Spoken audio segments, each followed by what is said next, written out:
Hello, everyone. If you can hear me, you can go ahead and write something on the chat that if you can hear me correctly.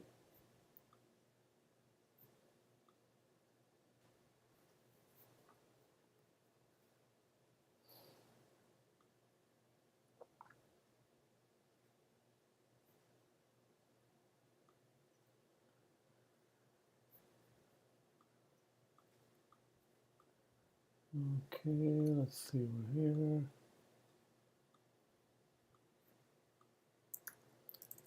Uh, hmm, let's see.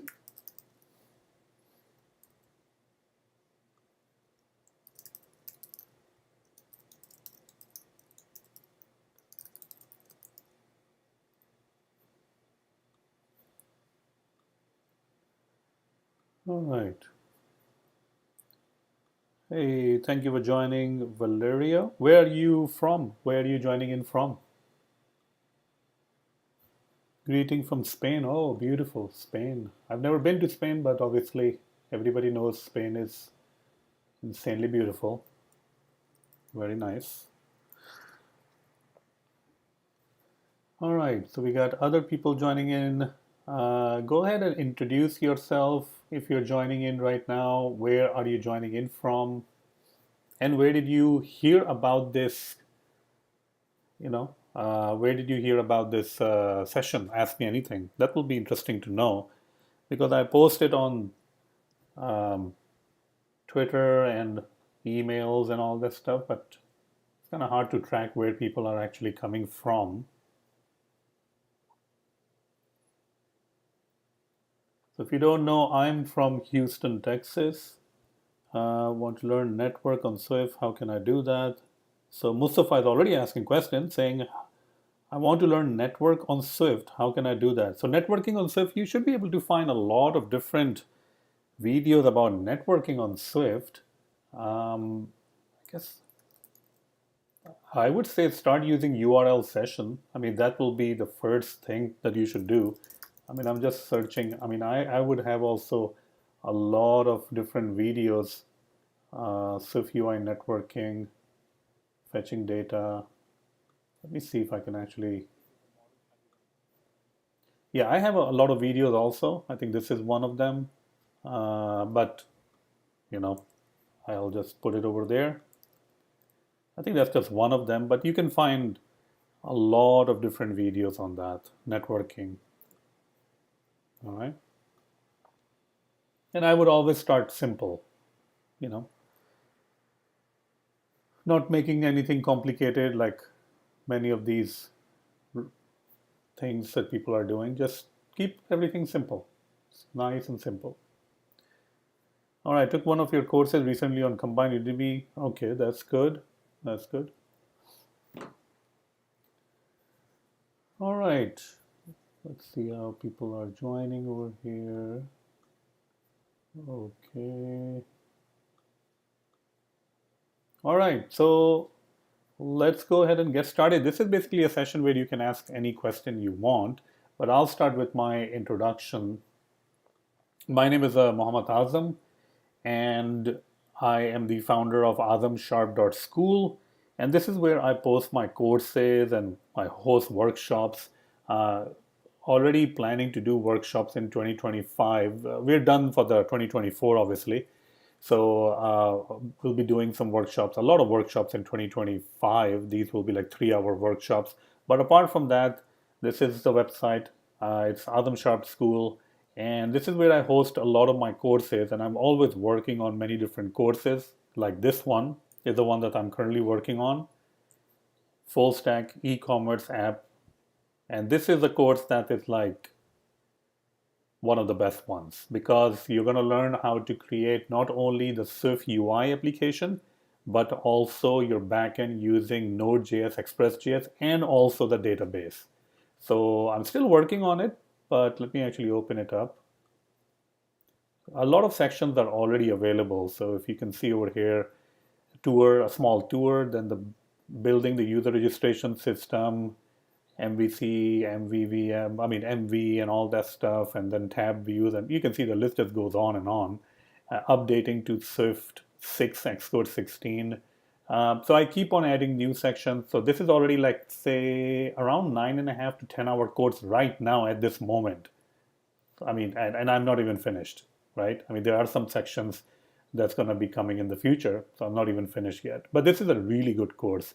I also use ChatGPT in some parts, like where I have to create some CLI scripts for database and all that. So it's a really good course. All right.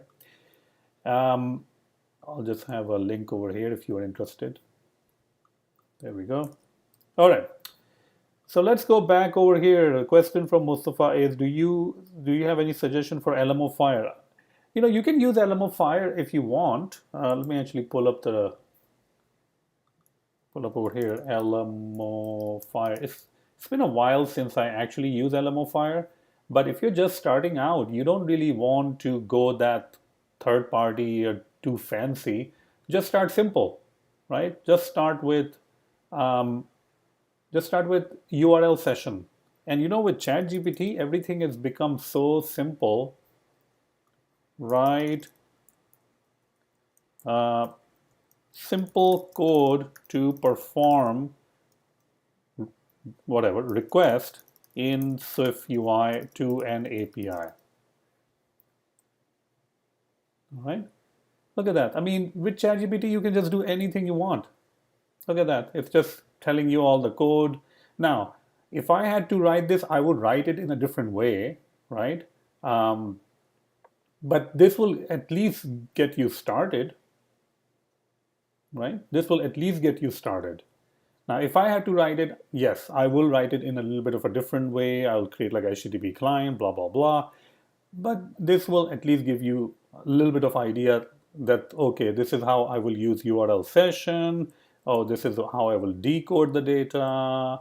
And obviously I'm not sure why they're doing it over here like that, but it's a little bit off. The code is a little bit off, but I mean, it's not really using the main actor and all that stuff, but at least it will give you started, and that's what you want. And then you can improve on top of that. All right.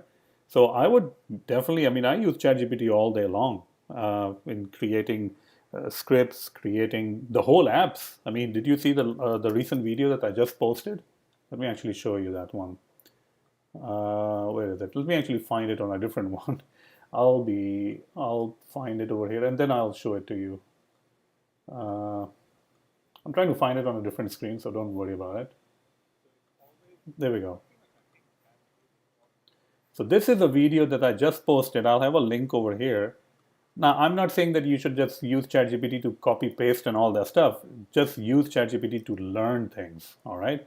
And in this one, I made the whole app. Like if you see on the right-hand side, and it's kind of like hard to see. Let's see over here. Yeah, see that? So this whole app to find nearest pizza store, nearest taco store, nearest hospitals, nearest gas station. This is all, I just actually published it a few minutes ago, actually, an hour ago. And you can definitely check it out. But keep in mind, this is just for like fun.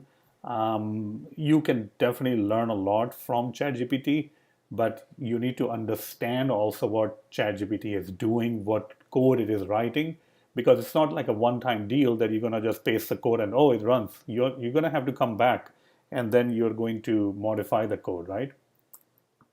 So yeah, I would use ChatGPT, or there are so many different resources. Like if you want to do some crazy stuff with networking, but I would start with basic. All you need is URL session, this one.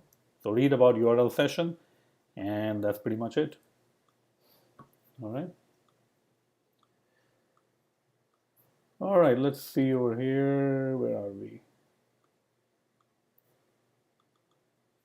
All right, questions.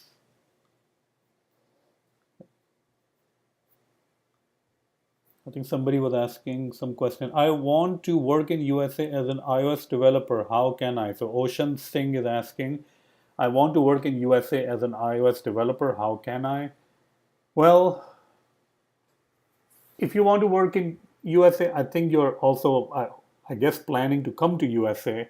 So you can correct me if I'm wrong, but if you will need H-1B visa to work anywhere in USA, right? Um, H-1B visa, very hard to get. I mean, they have like a lottery system and all that stuff. Um, Now, one of the things, and you can correct me because my information on H-1B visa is very old, but I think if you work for, or if you get a job at a government company, like if you work for the government or a public institution like a university, like a university, community college, or something related to the government, then I believe the quota doesn't really apply. And so if you get a job over there, so they can just process your H-1B. Obviously, it's a very long process, and most of them will be reluctant to do that. Um, and also, that's not transferable to a private company H-1B. So it's definitely going to be, I mean, H-1B is definitely going, I mean, it's hard, to be really honest with you. So the options are limited when you are coming to US as a H-1B.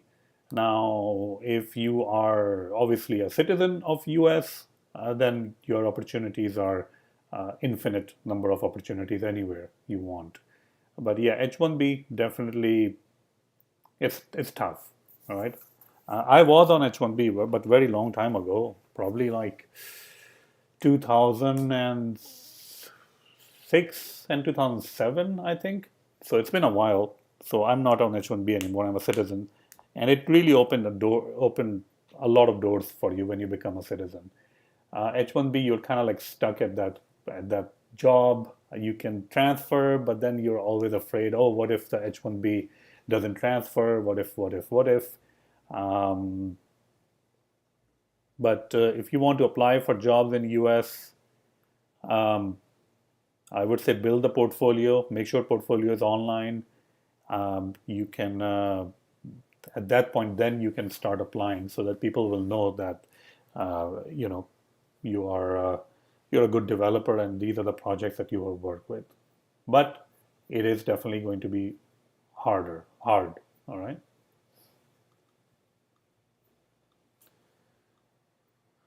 All right. Any other questions? Anybody from Netherlands? There's a conference coming up, Do iOS conference. Anybody going over there? Let me actually pull out the page for that. Do iOS. Let's see. They're not really sponsoring my channel or anything. I'm just saying that if anybody is over there, there is a conference coming up, which is Do iOS conference. I'll be there as a speaker talking about Swift UI architecture. So it will be fun over there. All right. So here's a link. If you're close by, maybe you can fly in over there. But yeah, there's a lot of good speakers in this conference.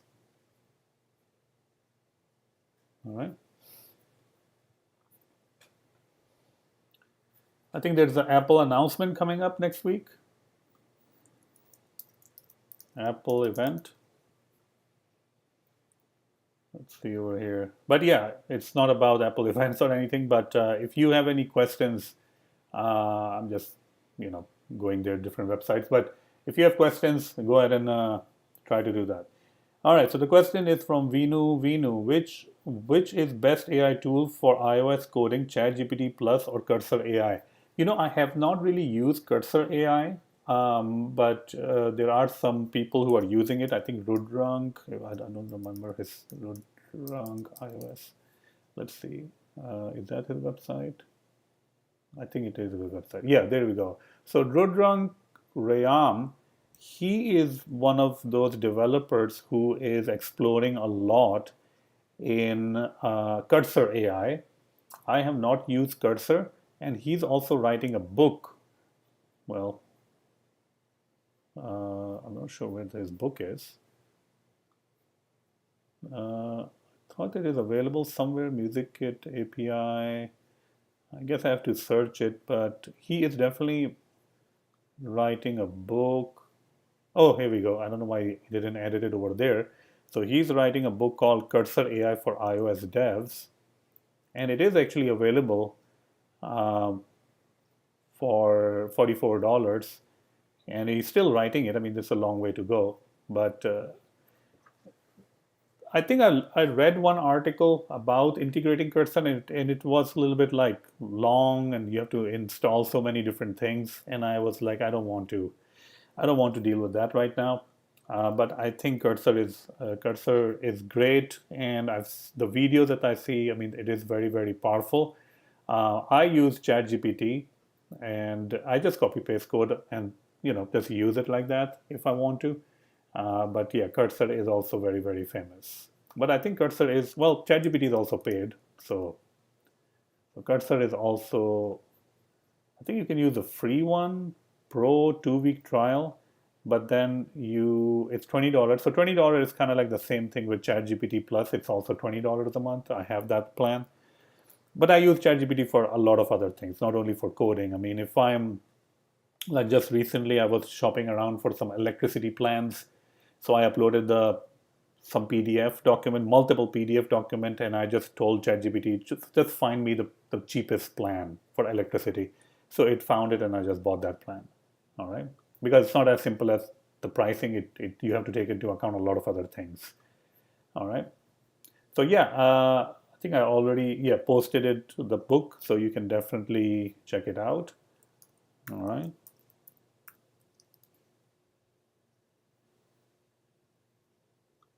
All right. Any other questions?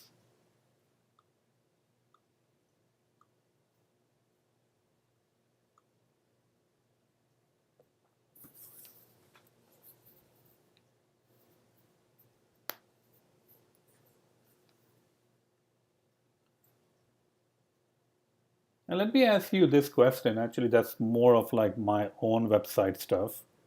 But since you all are here, I can actually ask you this. Uh, I know that on my website, I do these workshops, and most of the time I'm doing these workshops on a weekend, on a Saturday.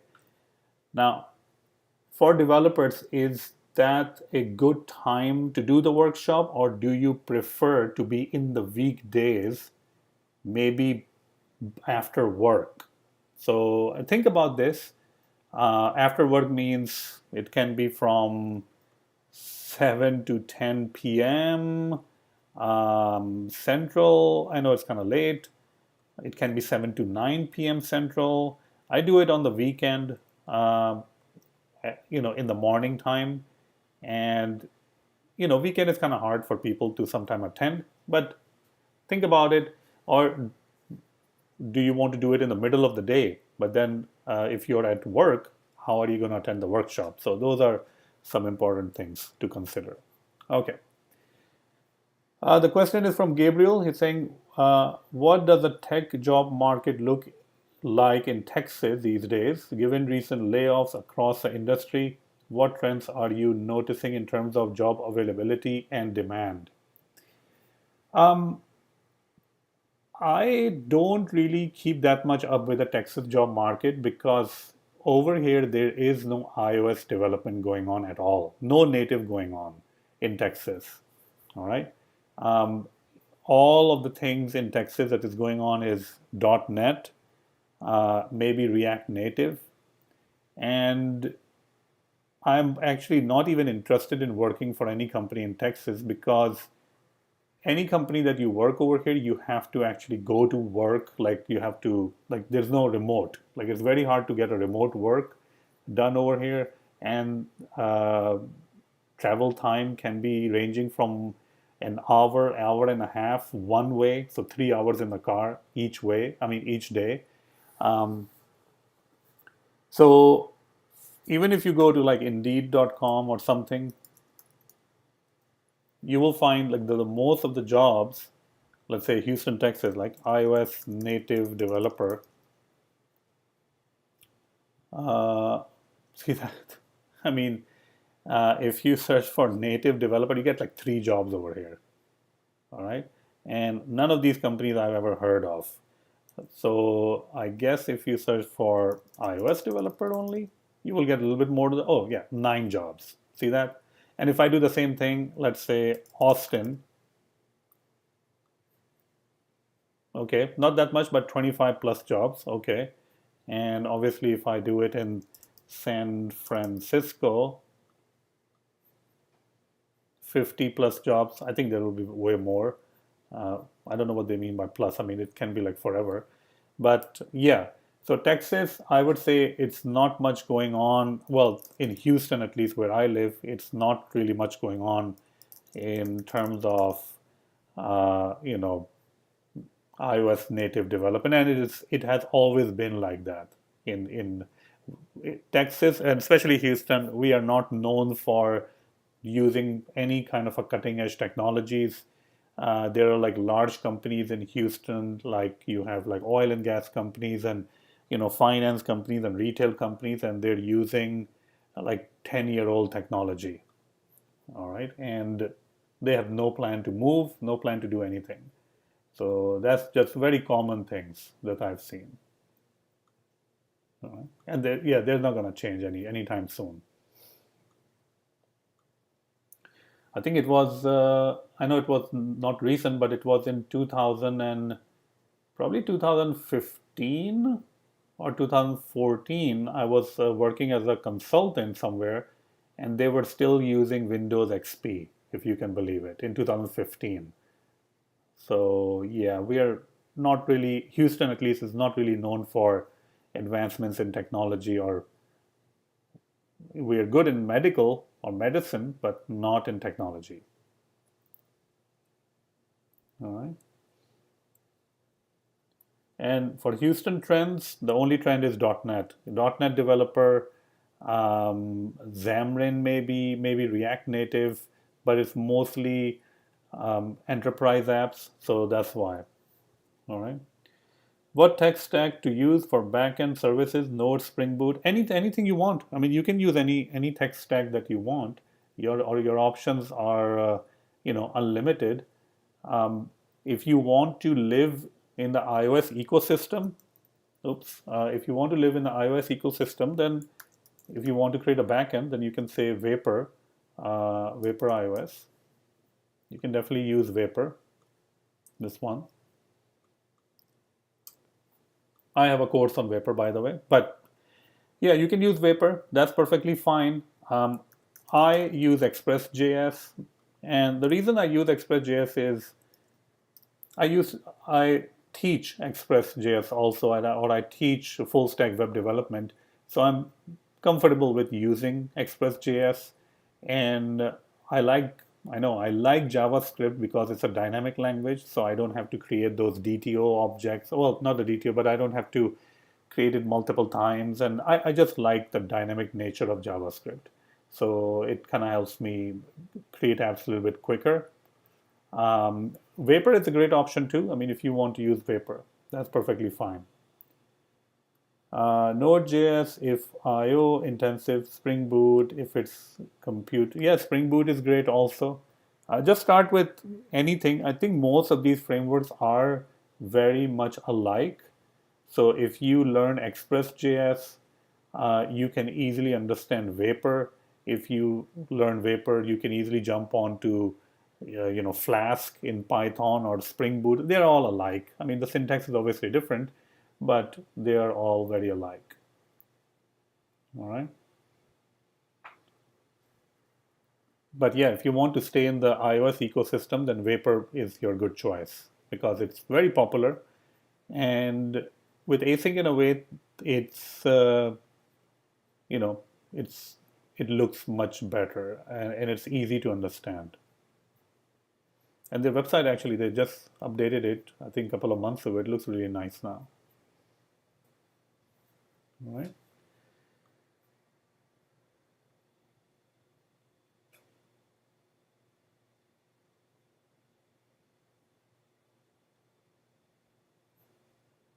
All right. Any other questions?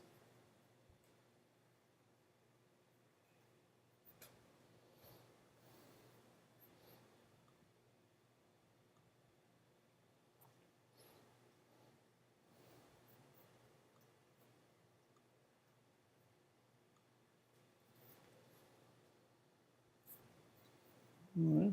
Now, apart from that, there are other conferences going on.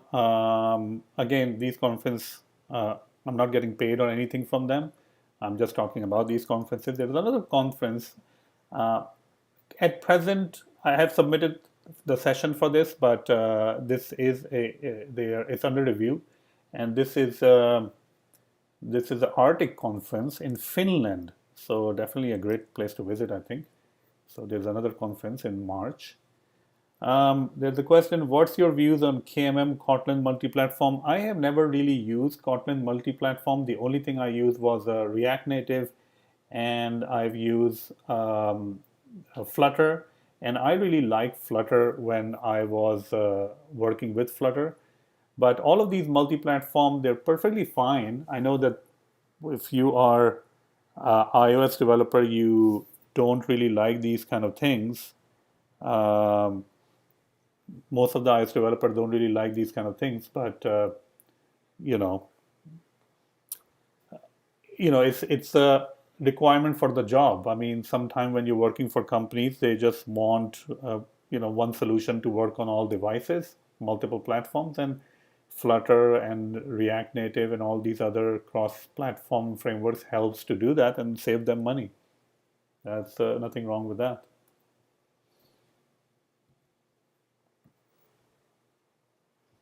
All right. Any other questions?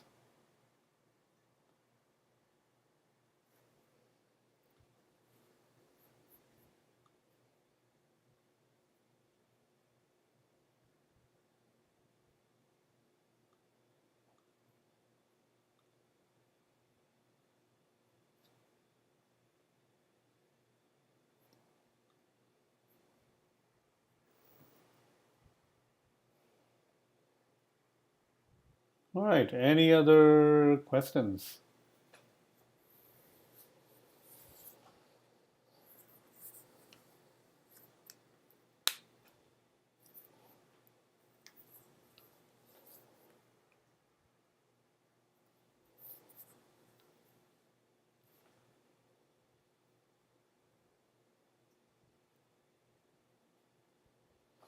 All right.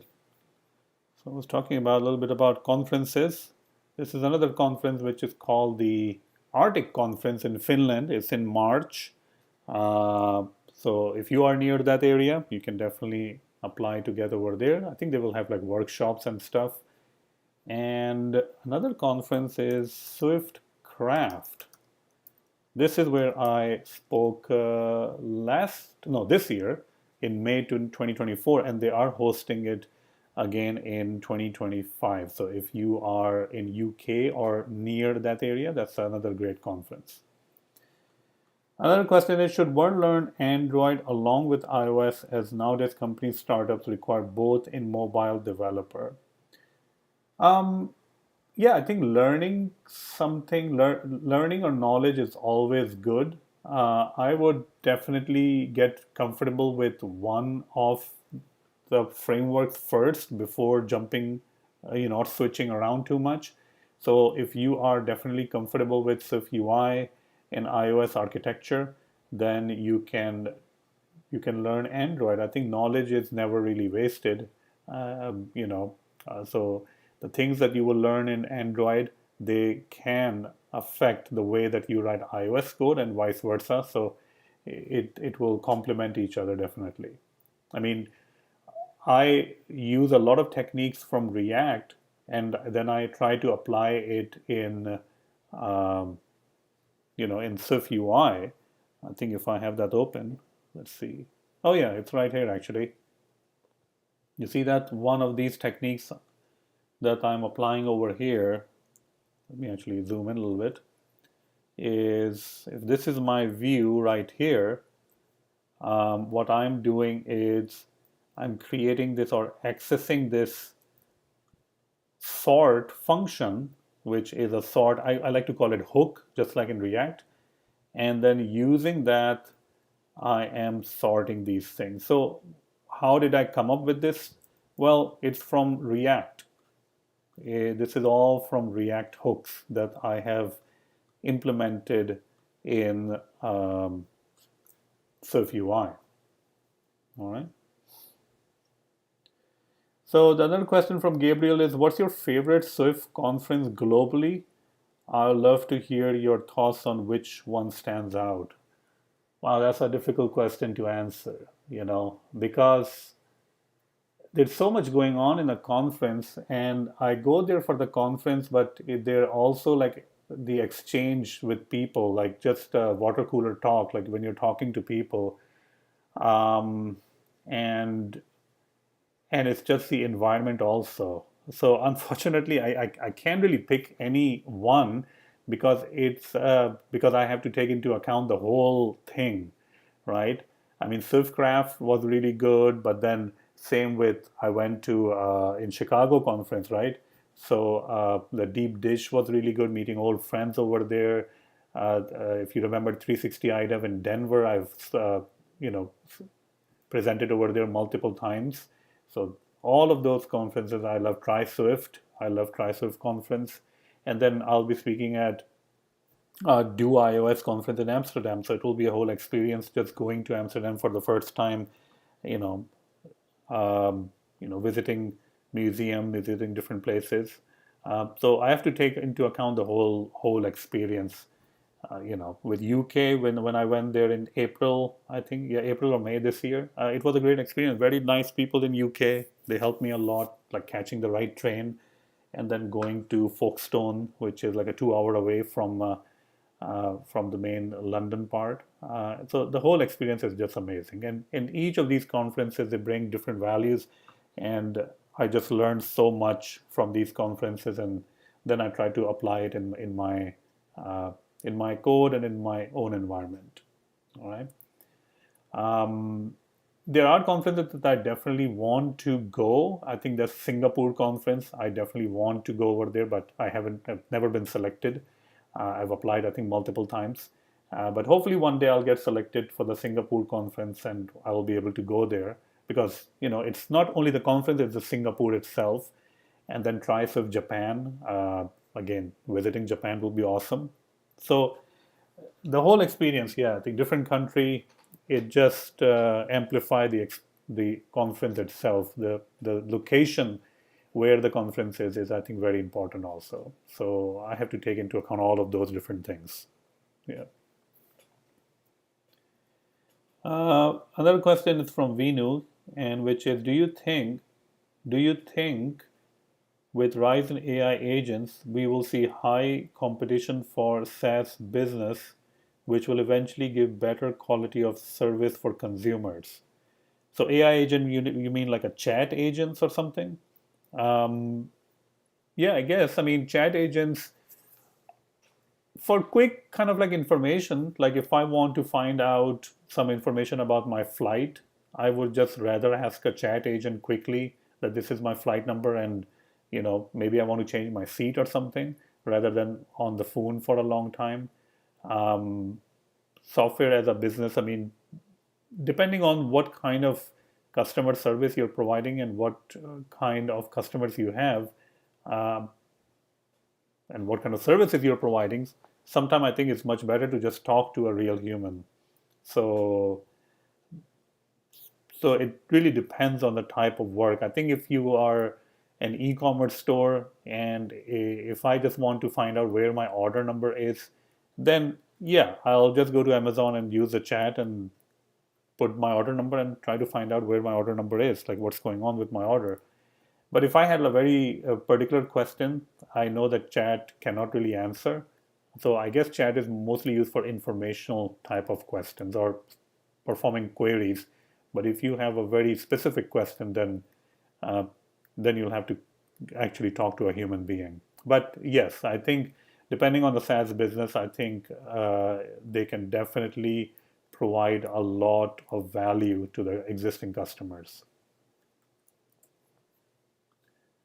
Let's see over here.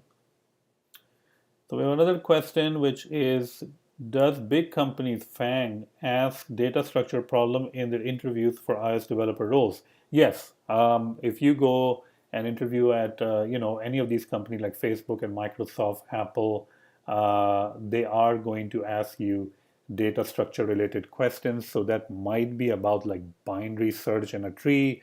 That might be about the you know the big O notation between uh, array, searching something in an array versus searching something in a dictionary. So yes, they can they can ask you those things, and that's why uh, you have to learn how to how to answer those things. And I think, let me actually pull it up over here. I think there's a book, Cracking the Coding Interview.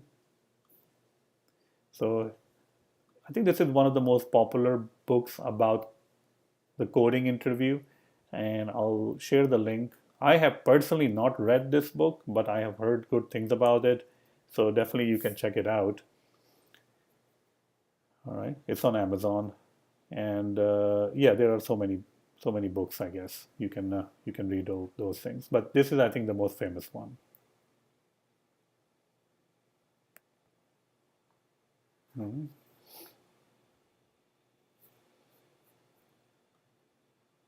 All right, any other questions?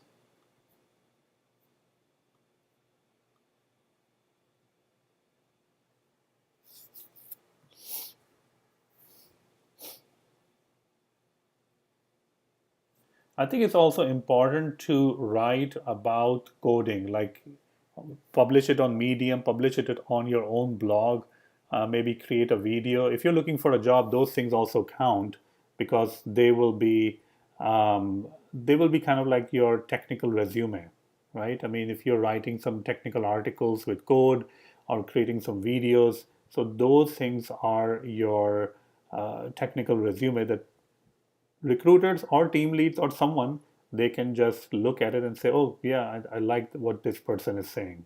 All right. I meant with REPL, ChatGPT, etc. It's becoming easier to build ever before. We can ship super fast if we know what technical requirements properly, although it's very unlikely non-engineers become tech. Yes, so yeah, that's the problem, right? Because non-engineers will not really know where to put the code, what the code is actually doing. So they may be able to run the code if somebody tells them that, hey, put all the stuff in one file or whatever. But it's not only about running the things, it's about deploying and maintaining and refactoring and organizing. Sometimes ChatGPT or AI tools will use the code that is not really, that not that advanced, or it's just doing the job, but there are better ways. So those things I think are more important. Like the type of architecture the ChatGPT is using to write that code, is that architecture going to scale properly? How will that behave when you have more people visiting the website or visiting your app? So all of those things are actually very important. Um, I think these AI tools are great for just kind of like a person sitting next to you, and you can ask these tools questions. And I do it all the time. Um, but I wouldn't just blindly copy paste code and then just ship the stuff, all right. Uh, I definitely like to think about those problems and solve those problems. Yeah, you can definitely take help from AI tools, but you know, you have to understand what the code is doing, because you and I, we both know that code is not written like once. You come back to it, you update it, you change it, you maintain it, and I think that's also part of the whole development. All right. So I'm not really worried about that non-engineers will know how to run the code. Even if they know how to run the code, they will not understand what is going on anyways. Just running the code is not you know, not the problem. Understanding it is the one that takes a lot of time. And that's why you are a software engineer or iOS developer, and it takes you a long time to become one proficient in these languages and frameworks. All right. All right. Any other questions? What are your future goals as a mobile developer? thinking of starting own company or working in new companies. I work for a company called Digital Crafts, and I teach, well, right now I'm teaching AI and machine learning, but I've also taught like uh, web development, like a full stack web development. My goal, yeah, I like to keep working, keep teaching for them. Sometimes I do take independent clients, but I also like to be working on my own website, which I am, like AAM Sharp School. I like to create these courses. I like to do workshops. So my goal eventually is like to have, well, I already have a lot of courses, but to invest a lot of time in AAM Sharp School and create courses that are very helpful for other developers. And and I think I've achieved that to some extent because there are a lot of courses that are not available anywhere, like Supabase, Vapor development. Like nobody has course on Swift UI with Node.js and Postgres, like the complete course architecture. So definitely my uh, mission is to so that other people will know about Adam Sharp School, which is something that I work on the side, um, and uh, and work at my bootcamp job too. So yeah, and when I probably retire, I want to just keep on working on these things because it's fun for me, and it's learning new things is always good. All right. Any other questions?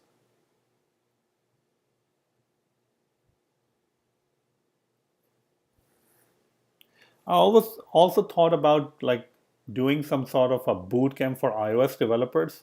The problem is that it will only be on the weekend and it can be like maybe 1 or 2 days a week. Um, so it will be hard for people to attend those you know, because it's on the weekend. And yeah, you will need a lot of people for that to be successful. So that's another thing that definitely I can think about.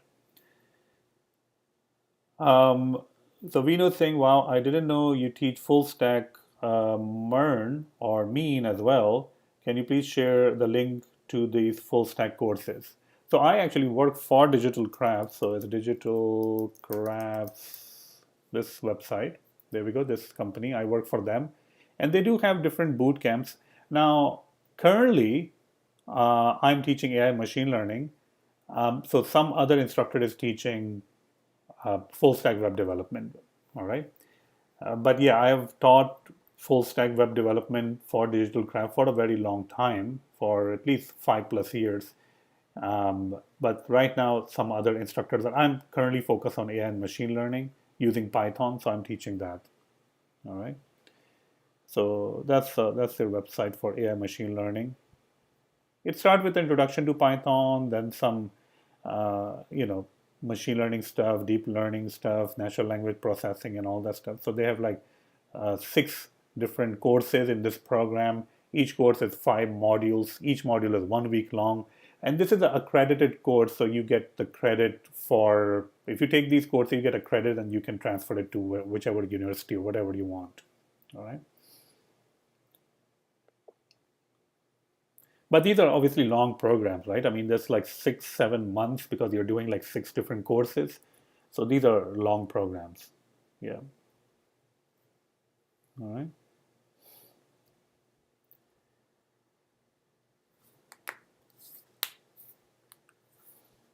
And if you are an iOS developer and you want to learn kind of like backend or become a full stack, then it really depends. I mean, if you want to go with the Vapor route or you want to learn JavaScript and Express.js, so those things really depends on your choice. So this is a course for Vapor, full stack development, Swift and Vapor. And this is a course that I'm currently working on. This is for the Node.js, Express.js, and Postgres and SwiftUI. All right, so this is a really fun course. The full stack one, I'm really doing it right now.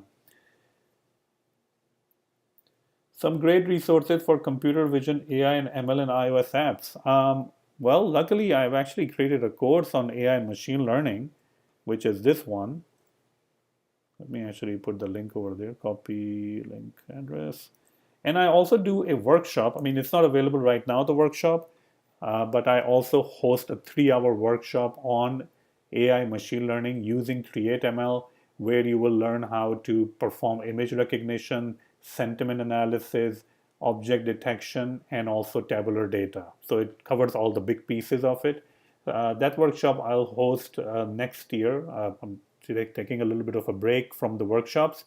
But yeah, let me know. I mean, workshops, usually I host it on the weekend on a Saturday from 11 to 2 p.m. But it's kind of hard for people to attend because it's weekend. But I'm not sure if they can attend during the weekdays because then they're working. So it's kind of like a hard balance. I'll have to do a little bit more research as when to host these kind of workshops. But those workshops are like 3 hour long. So yeah, those are long workshop, all code. It's like pretty extensive workshops.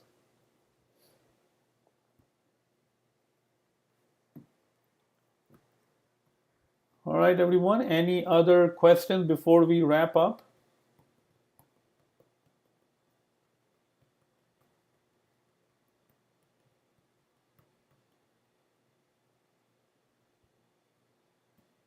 All right.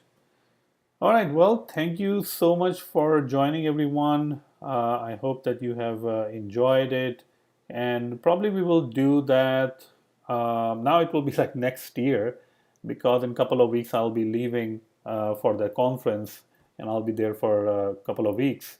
So when I come back, then I have to leave again for something, and then the year will be over, like Thanksgiving and then the Christmas holidays and all that stuff. So we'll definitely resume it next year, 2025 January. We'll do workshops and we'll also host this Ask Me Anything session every month. But thank you so much for joining.